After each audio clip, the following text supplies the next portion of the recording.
Welcome back, everyone. It's the Bourbon Judge. Hey, we are back at it with actually a fun topic for today. So today's topic came about from my most recent trip out to Kentucky. But before I get there, let me kind of go ahead and give a couple of channel updates, just like housekeeping as a whole. So number one, first and foremost, we just released to our Patron community our brand new Corbin Cash, aged 9.5 years, 134 proof. This, my friends, is a grand slam. I'll fly in the picture so you guys can see the sticker on the side, but it's a pretty damn special bottle. I mean, off the charts, off the charts. We do have a few left. I'll put the link in today's episode, so in case you're interested in grabbing a bottle, I'm telling you, this one it's pretty damn special. Speaking of barrel picks, so I just got back from Kentucky. Myself and about, I think it was like 7 or 8 patrons. We were hanging out at Glens Creek. We did a double barrel pick at Glens Creek. Yes, not one, but 2 barrels over at Glens Creek. We did a Cafe Olay as well as a OCD number 5. We had a blast, as we always do, hanging out at Glens Creek. And huge thank you to Dave and Vicky and the team over at Glens Creek Distillery. Speaking of, so later that night, so Glens Creek celebrated their 10th anniversary. They had like a nice little private event, and we hung out, had a blast, my patrons and I, as well as we also were hanging out with Trenton and Kurt from SLB Drinks. Gotta love Trenton and Kurt, such great guys. So we hung out that entire night and just truly I mean, it was amazing. We had so much fun. Love Trenton and Kurt, such good guys. So today's episode is kind of based off of a conversation I was having with my patrons about, they were like, Judge, did you know, and actually I was kind of explaining to them as well, about certain distilleries that sell their whiskey. And the whole point was, there's a lot of whiskey being sold by some of the top distilleries that you may or may not know. Cool? All right. So I'm going to give you 5 different distilleries that sell their whiskey. Some of them you probably know, others you may not. You might be surprised, like, wow, didn't know that. And of course, as much as possible, whenever I do a list, I'll of course try to end it with an asterisk. Cool? All right. So these 5, not in order in terms of like the amount of whiskey that they sell, just the 5 that kind of come top of mind that are pretty well known for most people, I should say. All right. So on the list, number one on the list. Come on, let's think about it. What distillery sells, I mean, just so much whiskey to the entire market? They are the reason why hundreds of brands even exist. Yes, our good friends over at MGP. MGP is like the mecca of selling their whiskey. That's actually what they're known for. I mean, they now obviously sell and create their own sub brands, but when you think of MGP, you're not thinking of their brands. You're thinking of all the whiskey that they create and they sell to other brands so that they can exist. So MGP is number 1. When I think of MGP, oh my gosh, the list goes on and on. You have Penelope, which they now own, but they still obviously create the whiskey for them. You have Nulu, you have Buzzard's Roost. I mean, the list just goes on and on. I can name 100 different brands that are supported by MGP. They're the biggest, the baddest on this list. Number 1, MGP. Everyone knows that.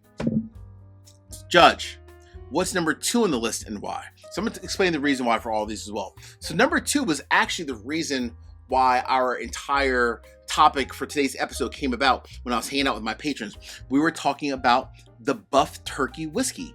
So you might be wondering, Judge, what in the hell is Buff Turkey? So I'm sure you probably watched different episodes, but long story short, many years ago, like 16, 17 years ago, Wild Turkey ended up sourcing whiskey or contract distilled whiskey in partnership with Buffalo Trace, aged at Wild Turkey.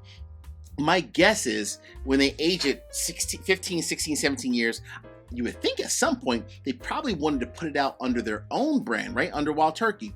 For whatever reason, they did not. They end up selling the whiskey as single barrels for the most part to various different NDPs, so non-distilling producers. They sold the single barrels to liquor stores. As an example, here's one that I got from my buddy down in Tennessee. Thanks, shout out to JP. The whole Buff Turkey just went crazy, and I mean crazy. There are barrels out there of Buff Turkey whiskey going for hundreds and hundreds, and even in some instances, thousands of dollars.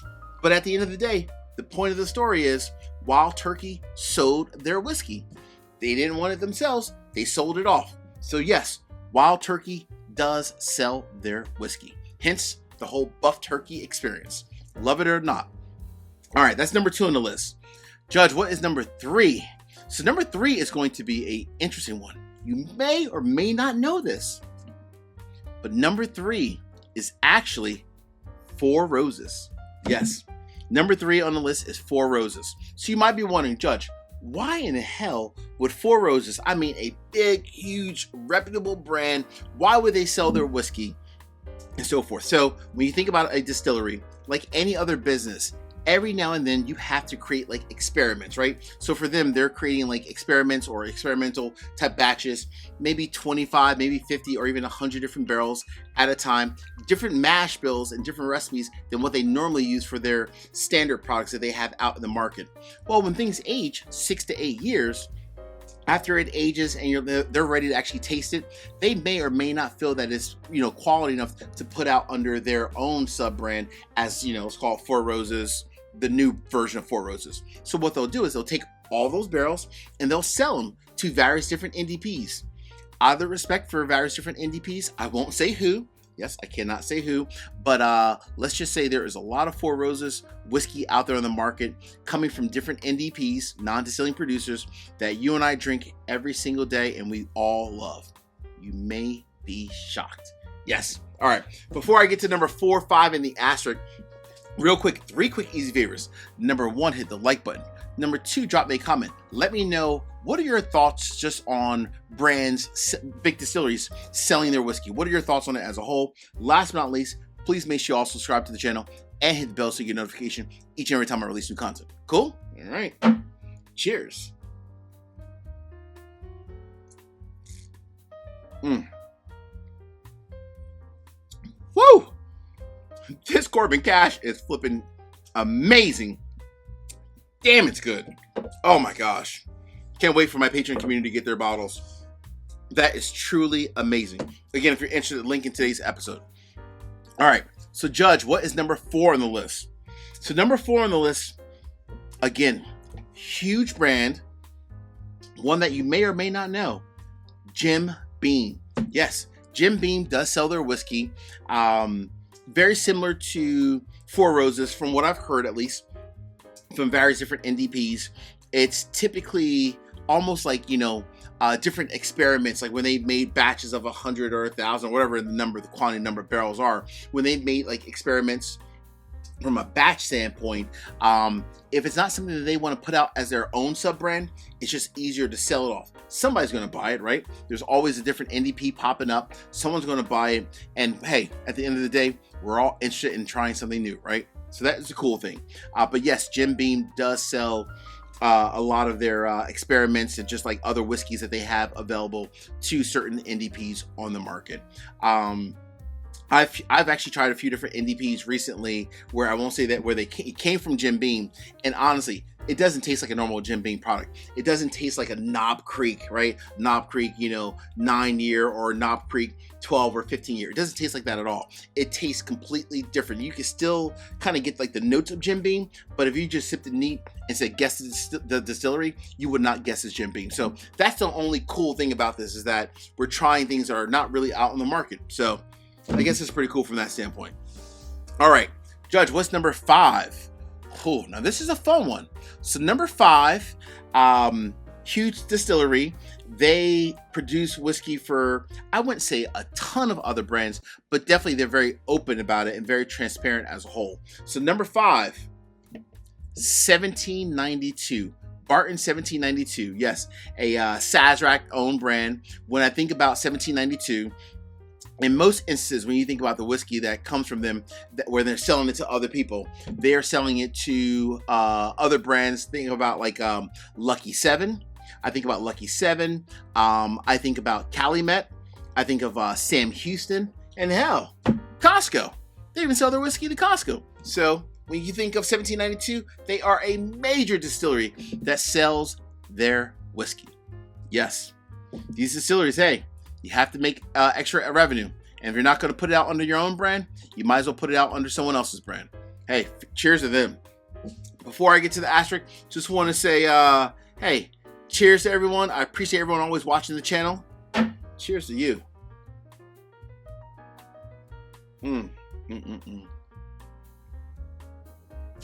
Damn, that's good. Woo, that is good. All right, so Judge, what is the asterisk and why? So the why is because I don't believe there is a ton of this whiskey on the market, but it does exist. It absolutely exists. So the asterisk for today, huge brand, huge distillery in the state of Kentucky. None other than Heaven Hill. Yes, Heaven Hill does sell their whiskey to other, again, NDPs. Not a ton, I would say, in terms of, at least from what I've learned from, folks within the industry, but it does exist. Heaven Hill absolutely sells their whiskey, again, in few small locations. That's the reason why I'm putting it in the asterisk category. But yes, they absolutely do sell their whiskey from time to time. Hey friends, as you see in this courtroom, peace, cheers, salute, cheers. Take care. Talk to you guys soon.